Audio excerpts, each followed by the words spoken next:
Boa noite, meus irmãos, amigos presentes. Mais uma vez estamos de volta com o intuito de transmitir um pouco mais a palavra do Senhor.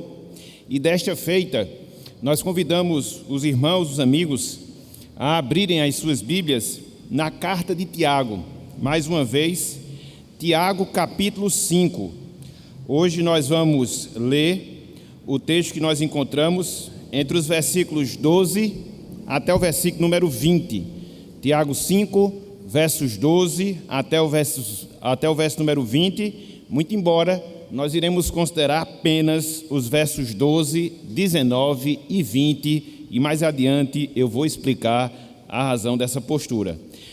Tiago capítulo 5, versículos 12 até o versículo 20, fechando assim esse livro que nós estamos considerando. Diz-nos o seguinte, meus irmãos e amigos, a palavra de Deus: acima de tudo, porém, meus irmãos, não jureis nem pelo céu, nem pela terra, nem por qualquer outro voto. Antes, seja o vosso sim, sim, e o vosso não, não, para não cairdes em juízo. Está alguém entre vós sofrendo? Faça oração. Está alguém alegre? Cante louvores. Está alguém entre vós doente? Chame os presbíteros da igreja, e estes façam oração sobre ele, ungindo-o com óleo em nome do Senhor. E a oração da fé salvará o enfermo, e o Senhor o levantará, e, se houver cometido pecados, ser-lhe-ão perdoados. Confessai, pois, os vossos pecados uns aos outros, e orai uns pelos outros, para serdes curados. Muito pode, por sua eficácia, a súplica do justo. Elias era homem semelhante a nós, sujeito aos mesmos sentimentos, e orou, com instância, para que não chovesse sobre a terra, e por 3 anos e 6 meses não choveu. E orou de novo, e o céu deu chuva, e a terra fez germinar seus frutos. Meus irmãos, se algum entre vós se desviar da verdade, e alguém o converter, sabei que aquele que converte o pecador do seu caminho errado, salvará da morte a alma dele, e cobrirá multidão de pecados. Até aqui, até o versículo 20. Que o Senhor nos abençoe e que Ele aplique a sua santa palavra em nossos corações. Amém. Meus irmãos, meus amigos, diz um ditado popular que a primeira impressão é a que fica. Com toda certeza, se não todos nós, mas pelo menos a maioria de nós já ouviu, já escutou essa frase, esse ditado popular, que muitas vezes se propaga, que muitas vezes se fala: a primeira impressão é a que fica. Com todo respeito a quem aceita esse ditado como verdade, quando nós vamos aplicá-lo a determinadas situações em nossas vidas, a gente percebe que ele não é tão coerente assim. A gente percebe que ele não se transforma em uma grande verdade prática. Muitas vezes, meus irmãos, muitas vezes, meus amigos, as boas impressões iniciais que nós temos em relação a determinadas pessoas, que nós temos em relação a determinadas coisas, essas boas impressões iniciais, elas acabam em grandes decepções finais. Via de regra, infelizmente, isso acontece e acontece em nossas vidas. Pelo contrário, particularmente falando, eu penso, meus irmãos, meus amigos, que as últimas impressões que nós temos das coisas, as últimas impressões que nós temos das pessoas, elas têm em si uma grande capacidade de nos marcar e nos marcar muito mais.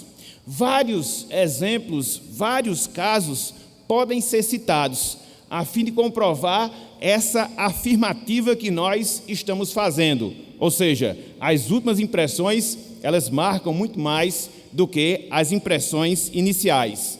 Por exemplo, quando nós assistimos a um filme, via de regra, a gente vai se lembrar não do seu começo, mas sim do seu fim. Quando nós acompanhamos determinadas competições esportivas, sejam elas individuais, sejam elas coletivas, o que vai ficar para nós é o placar final. Quem ganhou, quem perdeu.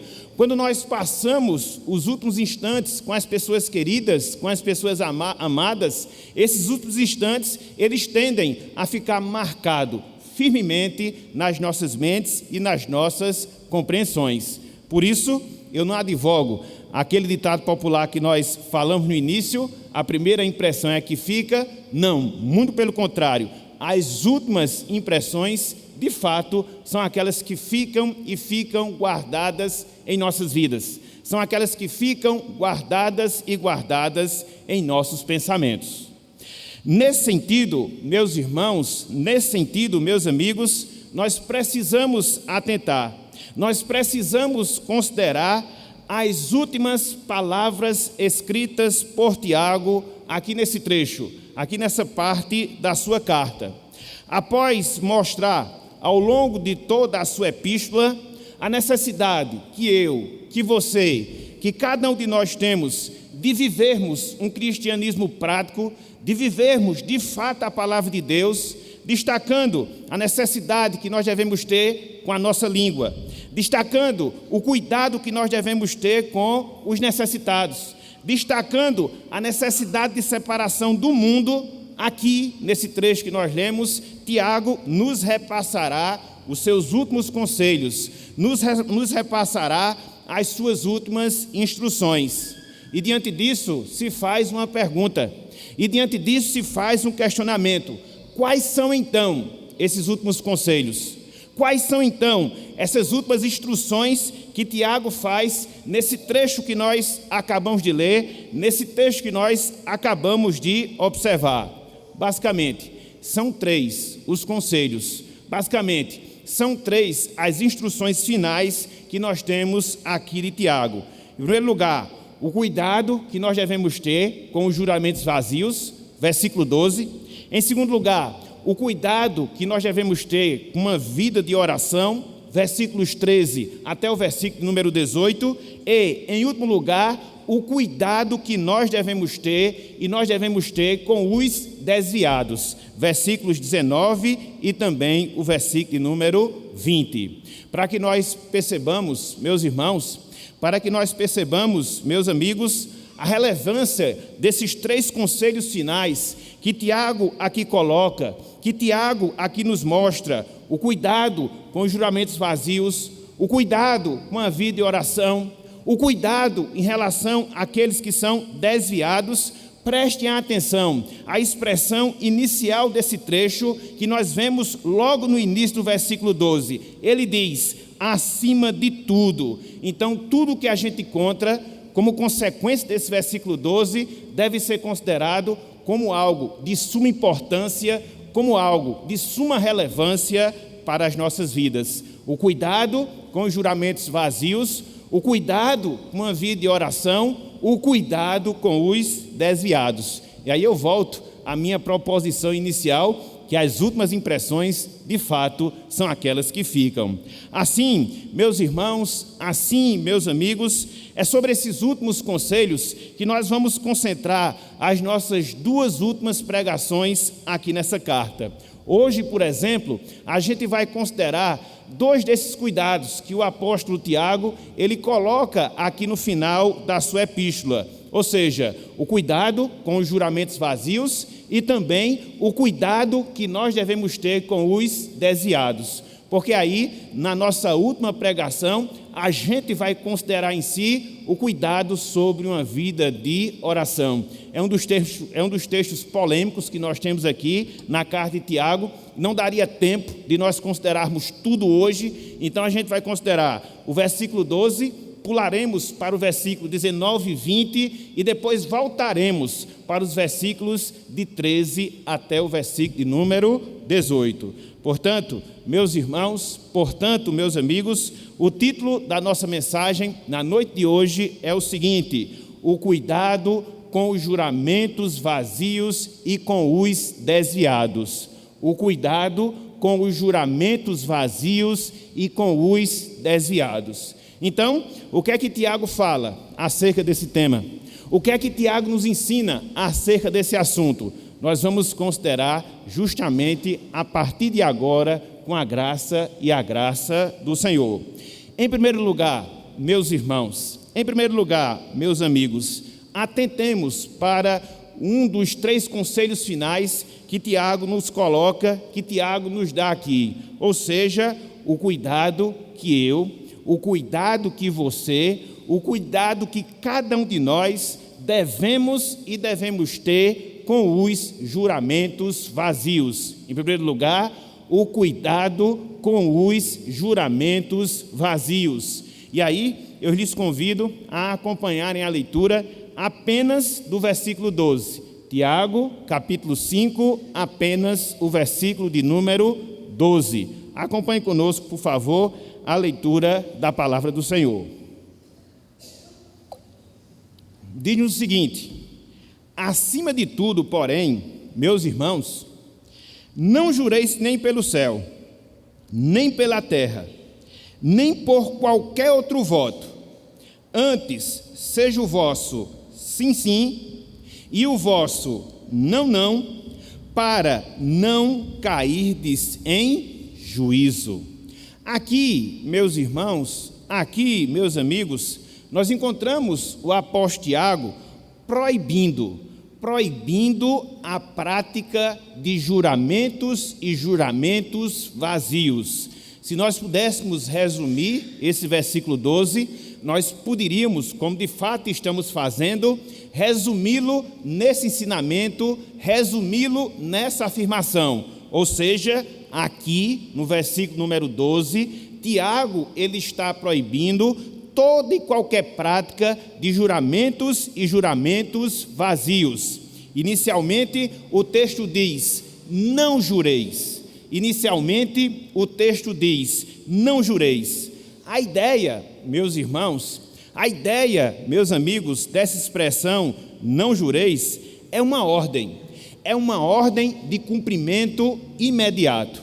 Então, Tiago, ele está dando esta ordem, Tiago, ele está dando esse mandamento para que, de maneira rápida, de maneira imediata, os irmãos parassem, os irmãos cessassem de fazerem juramentos, o que indica que essa era uma prática comum entre aqueles irmãos. Eles juravam e juravam de maneira aleatória, eles juravam e juravam de forma vazia, e aqui Tiago, sabedor dessa prática, aqui Tiago, consciente dessa realidade, o que é que ele faz? Ele proíbe de maneira imediata, de maneira rápida, que eles não jurassem em suas vidas. E aí nós podemos nos indagar, e aí nós podemos nos perguntar: jurar errado? Qual seria o pecado nessa prática?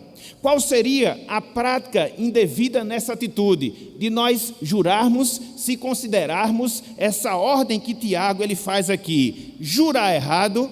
A resposta é não, não, não. Porque nós encontramos, meus irmãos, meus amigos, na Bíblia, muitos servos de Deus, muitos servos do Senhor fazendo juramentos. É o caso de Abraão, em diversos momentos da sua vida. É o caso de Paulo, tomando em muitas circunstâncias o nome de Deus como testemunha. E o próprio Deus, em alguns momentos, a gente vê o próprio Deus fazendo juramentos. Na verdade, se nós olharmos lá em Deuteronômio, eu vou pedir que você faça isso, sem desmarcar aqui Tiago, Deuteronômio, capítulo 10, versículo 20, você vai encontrar a ordem de Deus dirigida ao povo de Israel, como consequência, dirigida a cada um de nós, que nós façamos o quê? Que nós juremos. Deuteronômio, capítulo 10, versículo 20. Não desmarquem Tiago, porque nós retornaremos aqui para esse texto. Deuteronômio 10, 20.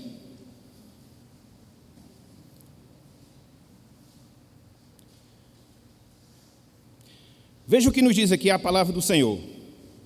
Ao Senhor, teu Deus, temerás. A Ele servirás. A Ele te chegarás. E veja aqui o finalzinho do versículo número 20. E pelo seu nome jurarás. Então você encontra aqui algumas ordens. Que nós devemos temer a Deus, que nós devemos servir a Deus, que nós devemos nos achegar a Deus e que também, em nome do Senhor, nós devemos fazer juramentos. Na verdade, meus irmãos, meus amigos, a nossa vida aqui na terra, a nossa vida cotidiana, ela é composta de vários juramentos que nós fazemos ao longo da nossa existência. Por exemplo, quando nós nos batizamos, nós fazemos um juramento. Fazemos um juramento diante de Deus, diante da sua congregação. Quando nós nos casamos, nós também prestamos os nossos juramentos aos nossos respectivos cônjuges. Quando nós apresentamos os nossos filhos, nós também fazemos alguns juramentos perante o Senhor e perante a sua igreja. Quando nós colamos grau, ou seja, quando nós nos formamos, nós também prestamos juramentos diante daquela circunstância. Quando nós assumimos cargos públicos, nós também temos a obrigação de fazermos os expressos juramentos em relação a essa realidade. E tantos outros casos e tantos outros exemplos que nós poderíamos aqui elencar, que nós poderíamos aqui demonstrar. Mas aí permanece a indagação, mas aí permanece a pergunta: então, por que Tiago está proibindo o juramento aqui? Por que Tiago está dando essa ordem? Para que aqueles irmãos não jurassem e, conforme nós falamos, acabassem com essa prática de maneira rápida, acabassem com essa prática de maneira imediata. O que Tiago proíbe aqui, meus irmãos, o que Tiago proíbe aqui, meus amigos, é a prática do juramento vazio. Fique isso bem claro, fique isso bem definido na nossa mente. O que Tiago está proibindo aqui é a prática do juramento vazio, ou seja, do juramento tomado por quaisquer coisas que não a pessoa de Deus como testemunha. Juramento vazio significa justamente isso. É você jurar por quaisquer coisas, é você jurar por qualquer pessoa, não usar a pessoa de Deus como sua testemunha diante de respectivos juramentos que porventura você venha fazer a sua vida. É justamente por causa disso que o texto ele completa: nem pelo céu, nem pela terra, nem por qualquer outro voto. E por que Tiago dá aqui essa ordem? E por que Tiago está proibindo isso que nós chamamos de juramentos vazios, que é você jurar por qualquer coisa, que é você jurar por qualquer pessoa, não tomando Deus como sua testemunha? Porque, infelizmente, meus irmãos, infelizmente, meus amigos, criou-se uma prática entre os judeus, a fim de não pecarem contra Deus, de jurar pelas coisas e não por Ele, ou seja, não por Deus. Na verdade, era uma exigência que nós tínhamos na palavra de Deus.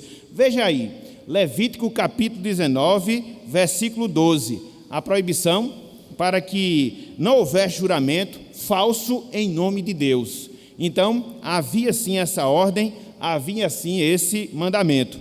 Levítico capítulo 19, versículo 12. Levítico capítulo 19, versículo 12. Olhem só o que nos diz aqui a palavra de Deus, olhem só aqui que nos ensina o livro sagrado. Diz o seguinte, Levítico 19, versículo 12. Nem jurareis falso pelo seu nome, ou seja, pelo nome de Deus, pois profanarias o nome do vosso Deus, eu sou o Senhor. Então, havia essa prática, havia essa postura por parte de alguns judeus, jurar pelas coisas, não tomando Deus como testemunha.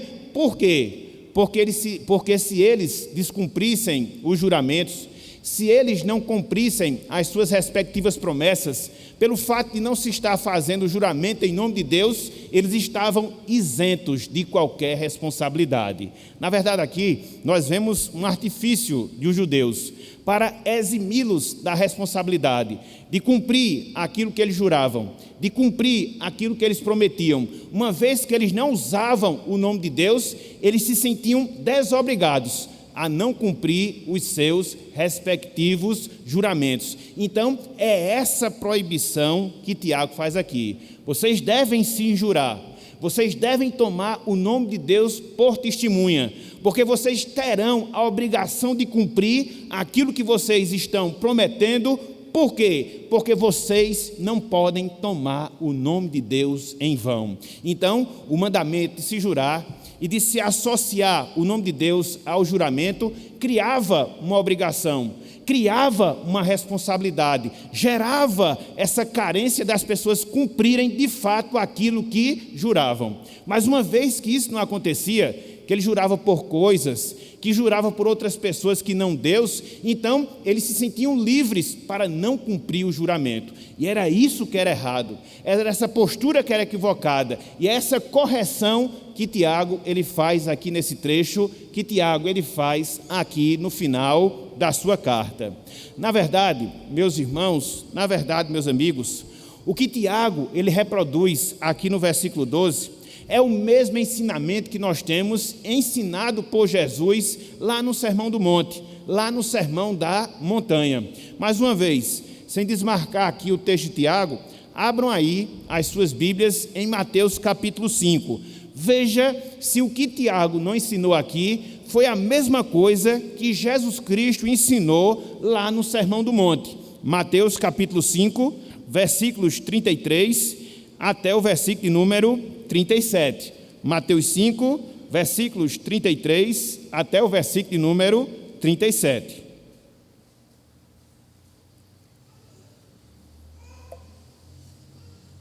Veja o que nos diz aqui a palavra. Palavras do Senhor Jesus. Também ouvistes que foi dito aos antigos: não jurarás falso, mas cumprirás rigorosamente para com o Senhor os teus juramentos. Eu, porém, vos digo: de modo algum jureis, nem pelo céu, por ser o trono de Deus, nem pela terra, por ser estrado de seus pés, nem por Jerusalém, por ser cidade do grande rei. Nem jureis pela tua cabeça, porque não podes tornar um cabelo branco ou preto. Versículo 37. Seja, porém, a tua palavra sim, sim, não, não. O que disso passar vem do maligno. Então você pode ver, é o mesmo ensino. Você pode ver, é a mesma instrução que Tiago faz aqui no capítulo 5, versículo 12. Que na verdade, meus irmãos, meus amigos, o que Tiago deseja, reproduzindo o ensino do Senhor Jesus Cristo, é que além dos nossos juramentos, além das nossas promessas, os cristãos, os crentes, eles tivessem palavras verdadeiras, palavras sinceras, palavras fiéis, pelas quais pudessem ser confiáveis. É por isso que Tiago diz, foi por isso que Jesus Cristo disse: antes seja o vosso sim, sim e o vosso não, não. Então, quer seja na instrução de Cristo, quer seja na instrução de Tiago, não há proibições em si em relação aos juramentos. Eles devem ser feitos, e devem ser feitos tomando Deus por testemunha. Mas, independente que os juramentos sejam feitos, o que Deus quer de nós é que nós sejamos sinceros. O que Deus requer de nós é que nós sejamos verdadeiros. O que Deus requer de nós é que nós sejamos fiéis naquilo que nós falamos. Tenhamos segurança naquilo que nós dizemos. Como Tiago falou, como Cristo disse, seja o nosso sim, sim, seja o nosso não, não, porque o que passa disso vem do diabo. O que passa disso vem do maligno. E é interessante, meus irmãos, meus amigos, que Tiago, ele nos mostra o motivo. Tiago, ele nos mostra a razão pela qual ele dá essa exortação. Ele faz essa proibição dos juramentos vazios e faz essa exortação para que nós sejamos sinceros, para que nós sejamos transparentes através das nossas palavras, através das nossas falas. No finalzinho do versículo 12, ele mostra o motivo dessa exortação. Ele mostra a razão dessa instrução. Veja aí, finalzinho do versículo 12. Para não cairdes em juízo. Para não cairdes em juízo. O juiz aqui, meus irmãos, o juiz aqui, meus amigos, não se trata da perda de salvação. Não porque Tiago está falando para pessoas crentes. Mas o juiz aqui, ele está relacionado aos atos corretivos, às correções que Deus faz àqueles crentes, àqueles cristãos que não são verdadeiros, que não são sinceros, que não são fidedignos naquilo que falam, nas suas afirmativas, nos seus pronunciamentos. Então, para que se evite essas correções de Deus, para que se evite essas correções do Senhor, é que Tiago, ele faz essa exortação, ele dá aqui essa instrução dentro desse grupo de instruções finais. Portanto, meus irmãos, meus amigos, o primeiro dos últimos conselhos de Tiago versava sobre que o cuidado dos juramentos vazios, que diz respeito justamente ao cuidado que nós devemos ter com a nossa língua. Não nos esqueçamos, é dentro de um tripé que Tiago ele fala acerca da verdadeira religião. O cuidado que a gente deve ter com a língua, o cuidado que a gente deve ter com os mais pobres e o cuidado que a gente deve ter de se guardar com o mundo. E aqui ele volta novamente a um dos temas centrais da sua carta. Cuidado com o que vocês falam. Cuidado como vocês utilizam a língua de vocês. Não utilizem a língua de vocês para jurar falso, para jurar vazio, para não ser sinceros nas suas palavras e nas suas narrativas. Então, este é o conselho final que Tiago dá aqui. Um dos conselhos finais que Tiago ele dá aqui. O cuidado com os juramentos vazios. Mas não só isso, meus irmãos. Não só isso, meus amigos.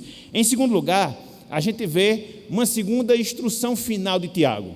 Ou seja, o cuidado que nós devemos ter com os desviados. O cuidado que nós devemos ter com os desviados. Conforme nós falamos, eu vou saltar do versículo 12 para o versículo 19, versículo 20, e depois nós retornaremos aos versículos 13 e 18. Então, volte a sua atenção aí. Tiago, capítulo 5, versículo 19 e também o versículo número 20, considerando esse ponto, o cuidado com os desviados. Diz o seguinte, a palavra do Senhor: meus irmãos, se algum entre vós se desviar da verdade e alguém o converter, sabei que aquele que converte o pecador do seu caminho errado salvará da morte a alma dele e cobrirá multidão de pecados. Então, o que é que nós temos aqui? A exortação final de Tiago na sua carta.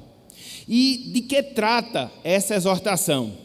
Ela diz respeito, meus irmãos, ela diz respeito, meus amigos, ao cuidado que nós cristãos devemos ter em relação àquelas pessoas que se desviam, em relação àquelas pessoas que se afastam dos caminhos de Deus, dos caminhos do Senhor. O texto diz: se algum entre vós se desviar da verdade. Lembremos-nos, meus irmãos e amigos, que Tiago aqui, ele está escrevendo especificamente para judeus. Judeus que haviam abandonado o judaísmo, a religião judaica, e haviam abraçado o cristianismo. Haviam abraçado a religião cristã, que era diferente da religião judaica. Contudo, muitos desses judeus, que haviam passado do judaísmo para o cristianismo, em dado momento das suas vidas, o que eles estavam fazendo? Eles estavam abandonando, eles estavam se desviando da verdade. Verdade aqui é o conjunto de ensino, verdade aqui é o conjunto de doutrinas da palavra que nos faz chegar à salvação. Lá em Tiago, capítulo 1, versículo 8, abram aí bem rápido, você vai ver que essa verdade que é responsável pela nossa salvação, essa verdade que é responsável pela nossa regeneração. E o fato era justamente esse: algumas pessoas, alguns judeus, abandonaram o judaísmo, mas em dado momento das suas vidas, estavam se apartando da verdade do Evangelho, e a gente vai ver aqui algumas razões, alguns motivos, um pouco mais adiante. Então nós temos aqui, Tiago, capítulo 1, versículo de número 18. Olha só o que nós temos aqui, Tiago falando um pouco antes. Pois, segundo o seu querer, ou seja, o querer de Deus, Ele nos gerou, através de quê? Pela palavra da verdade, para que fôssemos como que primícias das suas criaturas. Então, o fato era justamente esse. Judeus haviam abraçado a verdade, mas, num dado instante, estavam se desviando da verdade. E a grande questão que se levanta, a grande indagação que se faz é: por que aqueles irmãos estavam se desviando? Por que aqueles irmãos estavam abandonando a verdade do Evangelho? A gente pode aqui apontar pelo menos duas razões. A gente pode apontar pelo menos dois motivos. O primeiro deles, por causa das opressões que eles estavam sofrendo dos seus patrões. A gente viu isso em meditações anteriores. Boa parte dos cristãos, eles eram agricultores e estavam sendo explorados, espoliados pelos seus patrões. Então, isso estava gerando um certo escândalo, isso estava gerando um certo desestímulo para que eles não prosseguissem na caminhada cristã. Por isso, eles estavam se desviando da verdade do Evangelho. É a primeira razão, é o primeiro motivo. Mas não só esse. Em segundo lugar, muito provavelmente, era a pressão que eles sofriam dos judeus. Porque no primeiro século, em especial, meus irmãos, meus amigos, não era fácil. Quando o judeu, ele se apartava da religião judaica e abraçava o cristianismo, os judeus, eles viviam perseguindo tais pessoas, eles viviam gerando tribulação para aqueles recém-cristãos, aqueles cristãos recém-convertidos, justamente para que pudesse demovê-los daquela iniciativa de seguir a Cristo, para que assim eles voltassem para o judaísmo. Era muita opressão, era muita tribulação, visando justamente essa postura em relação àquelas pessoas. Então, muito provavelmente, isso também poderia estar acontecendo aqui. Judeus abraçaram o cristianismo, judeus abraçaram a verdade do Evangelho, mas seja pela perseguição que sofria dos seus patrões, seja pela perseguição que sofriam dos judeus, eles agora estavam desestimulados de seguir em frente, de seguir a carreira cristã, de continuar no caminho do Senhor.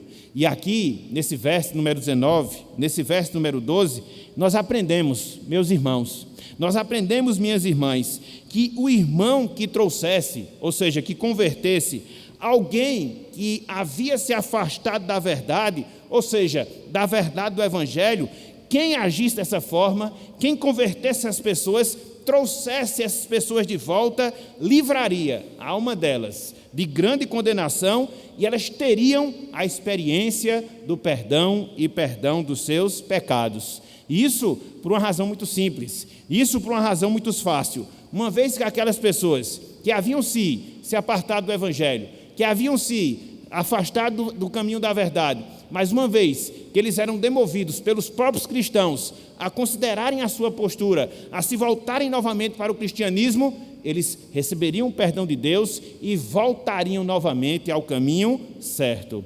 É interessante aqui, meus irmãos, é interessante aqui, meus amigos, considerarmos essa expressão que Tiago ele faz aqui, converte o pecador. Essa expressão, ela não deve ser entendida como a capacidade que eu, você, cada um de nós que somos cristãos, temos de transformar o coração de alguém. Não é isso que Tiago está falando. Não é isso que Tiago está aqui ensinando.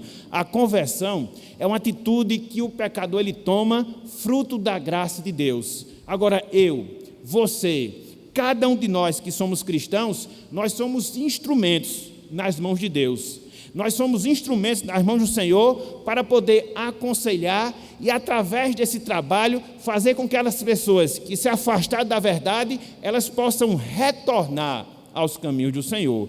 Esse é o cuidado, essa é a instrução, esse é o ensinamento que Tiago ele faz aqui. Então, à medida em que aqueles irmãos para os quais ele escreve tivessem esse interesse de buscar, de ir à procura daqueles que haviam se desviado, abandonado o caminho do Evangelho, eles proporcionariam, através dessa atitude, essa bênção para aquelas pessoas. Elas teriam, repito, o perdão dos seus pecados, elas teriam, repito, o retorno ao caminho do Senhor, o retorno ao caminho de Deus, justamente nas suas vidas. E é esse o ensinamento que Tiago ele faz aqui, para que aqueles irmãos se preocupassem uns com os outros, para que aqueles irmãos atentassem para a situação de alguns crentes específicos que, em virtude de algumas razões, haviam abandonado o Evangelho, para que eles pudessem retornar novamente aos caminhos de Deus, aos caminhos do Senhor.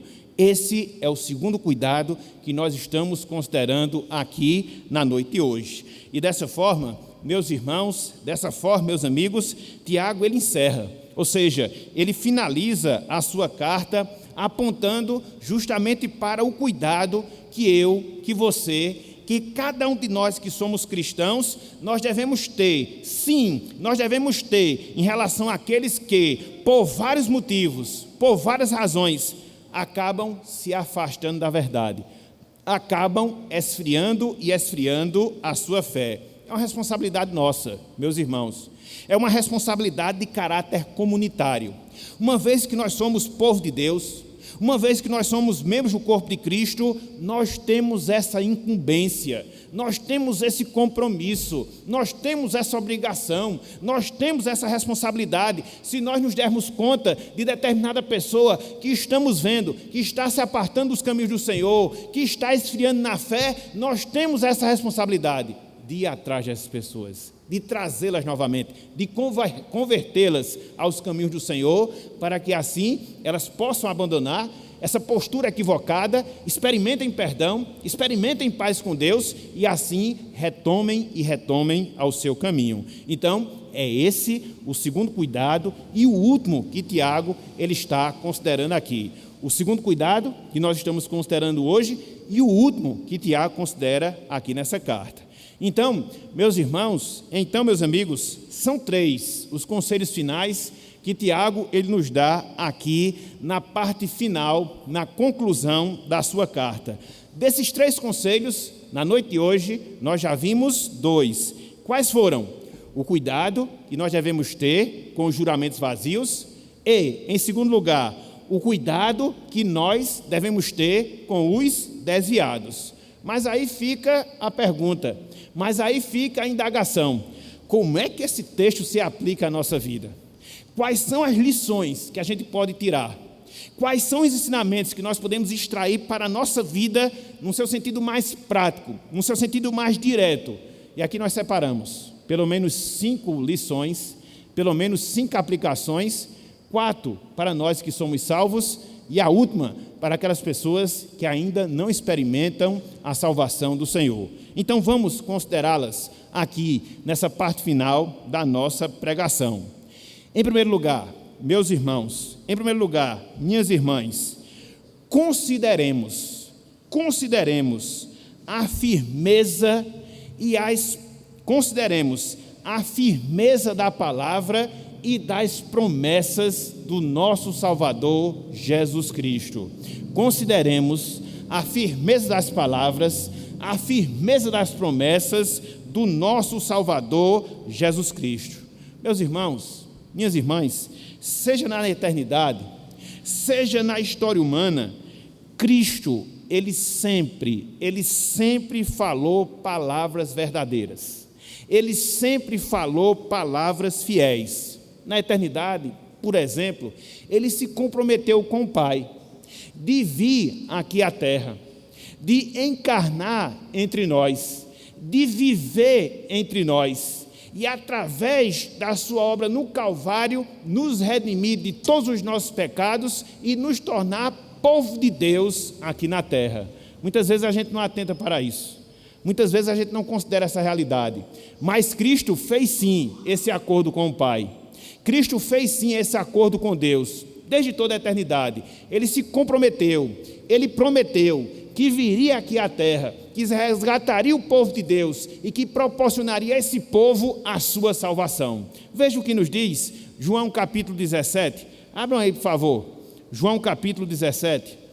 Para que a gente possa considerar na fidelidade, na veracidade das palavras de Jesus, bem como das suas promessas. E nós devemos considerar isso, na medida em que nós entendemos essas verdades aqui de Tiago. João 17, versículos 4, 5, 6 e 7. Palavras finais do Senhor Jesus Cristo. É interessante que, aqui em João 17, Cristo ele está fazendo a oração sacerdotal. Ele não tinha ainda, efetivamente, cronologicamente, ido à cruz. Mas ele já ora como se fosse uma realidade. Ele já ora como se fosse uma coisa concreta, porque ele assumiu esse compromisso. E ele cumpriu o seu compromisso. Ele jurou e cumpriu o seu juramento. Olha só o que nos diz aqui. João 17, versículos de 4 até o versículo de número 8. Olha só. Eu te glorifiquei na terra, consumando a obra que me confiaste para fazer. Havia uma obra que Deus confiou, e Cristo a cumpriu. Versículo 5. E agora, glorifica-me, ó Pai, contigo mesmo, com a glória que eu tive junto de ti, antes que houvesse mundo. Manifestei o teu nome aos homens, que me deste do mundo. Eram teus, tu nos confiaste, e eles têm guardado a tua palavra. Agora, eles reconhecem que todas as coisas que me tens dado provêm de ti, porque eu lhes tenho transmitido as palavras que me deste, e eles as receberam, e verdadeiramente conheceram que sai de ti, e creram que tu me enviaste. Cristo foi fiel naquilo que Deus o mandou falar. Cristo foi fiel naquilo que Deus o mandou fazer. Portanto, nós devemos considerar esse aspecto do nosso Salvador. Desde a eternidade, ele havia se comprometido e no tempo cumpriu com a sua palavra. Ao longo do seu ministério aqui na terra, ele falou as verdades, que até hoje não são contestadas por ninguém, porque a palavra de fato dá verdade. E isso, meus irmãos, e isso, minhas irmãs, deve produzir em nós um profundo senso de confiança, um profundo senso de esperança na pessoa de Cristo, porque se ele falou e ele cumpriu, se ele falou e falou a verdade, tudo aquilo que resta a ser cumprido, daquilo que ele prometeu, podemos ter certeza de uma coisa: vai ser cumprido, porque foi Cristo quem disse, foi Cristo que prometeu. Os compromissos que ele assume, ele cumpre. A palavra que ele fala é verdade. Então, nós devemos considerar nessas perfeições também do nosso Salvador. É interessante, quando a gente volta um pouquinho João, eu vou pedir que vocês tenham um pouco de paciência. Lá para o capítulo 14, você vai ver que restam algumas promessas que Cristo ainda não cumpriu. Mas ele falou. E se ele falou, é verdade. Se ele prometeu, ele vai cumprir. E é nisso que nós devemos fiar o nosso coração. É nisso que nós devemos concentrar a nossa esperança. Olha só o que ele diz aqui, João 14, versículos de 1 até o versículo 3. Não se turbe o vosso coração. Credes em Deus, crede também em mim. Na casa de meu pai há muitas moradas. Se assim não fora, eu vos teria dito, pois vou preparar-vos lugar. E quando eu for e vos preparar lugar, voltarei e vos receberei para mim mesmo, para que, onde eu estou, estejais vós também. Confie nessa palavra, confie nessa promessa, porque ao longo de toda a sua vida, tudo o que Cristo ensinou foi verdade. Ao longo da sua vida, desde toda a eternidade, tudo que Cristo prometeu, ele cumpriu. Aqui também será cumprido, mais cedo ou mais tarde. Então consideremos na verdade da palavra de Cristo e na firmeza das suas promessas, porque o nosso Salvador, meus irmãos, minhas irmãs, ele é fiel para cumprir todas as suas promessas. Todas as suas promessas. Em segundo lugar, meus irmãos, em segundo lugar, minhas irmãs, consideremos no amor de Cristo, que nos buscou e nos perdoou. Consideremos no amor de Cristo, que nos buscou e nos perdoou. Lá em Isaías, capítulo 53, afirma que antes de Cristo, nós vivíamos desviados em nossos caminhos, em caminhos de perversão, em caminhos de impiedade. Contudo, Cristo, meus irmãos, contudo, Cristo, minhas irmãs, como bom pastor que Ele é, Ele nos chamou para si, nos converteu dos maus caminhos e cancelou, perdoou todos os nossos pecados. Todos os nossos pecados. Os passados, os presentes e também os futuros. Nós estávamos distantes da sua palavra. Nós estávamos distantes do seu caminho. E o que foi que Cristo fez conosco? Ele nos converteu para si mesmo. Mas não só isso, Ele nos concedeu pleno perdão de todos os nossos pecados. Justamente por causa disso, que podemos dizer, em alto e bom som, que somos salvos pelo sangue de Jesus. Então, é essa verdade que nós também podemos considerar. Às vezes a gente não faz ligação nenhuma, do que Tiago ensina com a pessoa de Cristo, mas Cristo está em todas as Escrituras, de Gênesis a Apocalipse.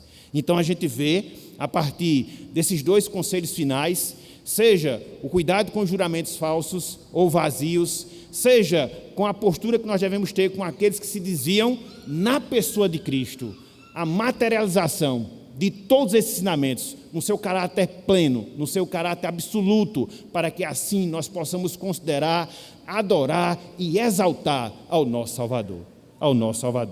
Em terceiro lugar, meus irmãos, minhas irmãs, sejamos verdadeiros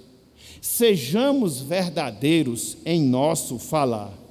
Infelizmente, nós vivemos dentro de um contexto onde a mentira é supervalorizada, onde os compromissos que se assumem não são levados a contento.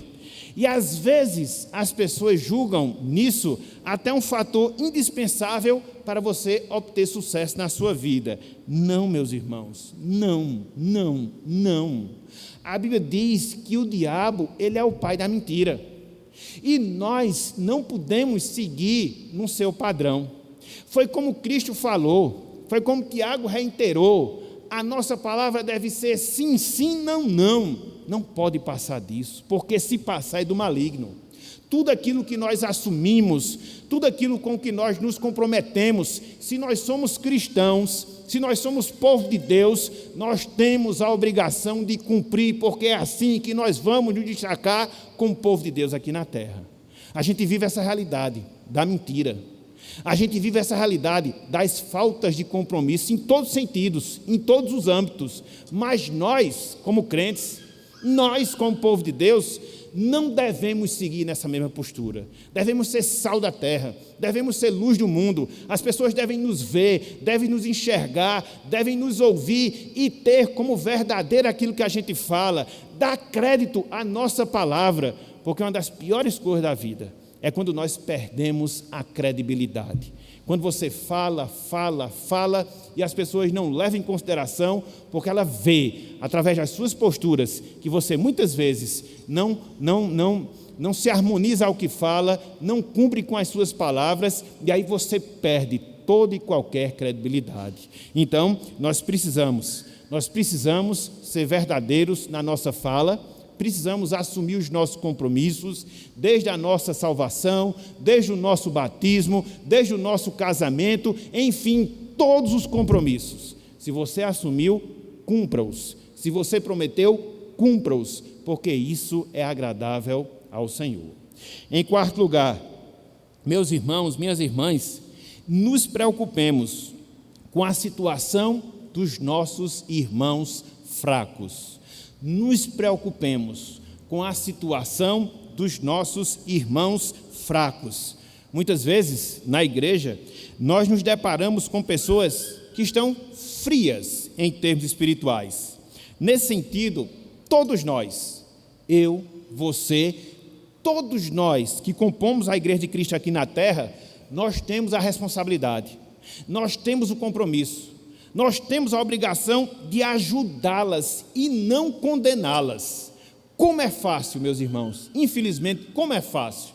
Às vezes a gente se depara com alguns casos de irmãos que esfriam na fé, de irmãos que não são tão presentes nos trabalhos, e ao invés de nós orarmos por ela, ao invés de nós procurarmos essas pessoas, de poder ver aquilo que está acontecendo, de poder ajudar naquilo que é possível, a gente parte logo do pressuposto que nós somos juiz e passamos a condenar essas pessoas. Que grande pecado, que grande pecado. Então nós devemos ter esse senso de comunidade. Nós somos membros do corpo de Cristo, nós compomos a igreja do Senhor aqui na terra, e todos nós que somos salvos iremos para os céus para em toda a eternidade viver em comunhão com o Senhor.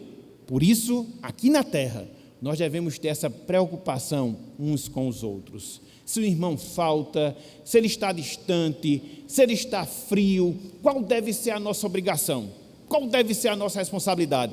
Procurarmos. E hoje, meus irmãos, isso é indesculpável. Por causa dos meios de comunicação, internet, celular, WhatsApp, bote pelo menos uma mensagem, tudo bem. Será que a gente não pode fazer isso?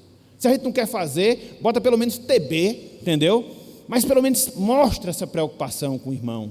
Mostra essa preocupação, porque a Bíblia diz que quando nós fazemos isso, nós somos instrumentos nas mãos de Deus, para fazer com que aquela pessoa receba o perdão do Senhor e assim possa retornar para os seus caminhos. Então, nós precisamos nos conscientizar dessa realidade.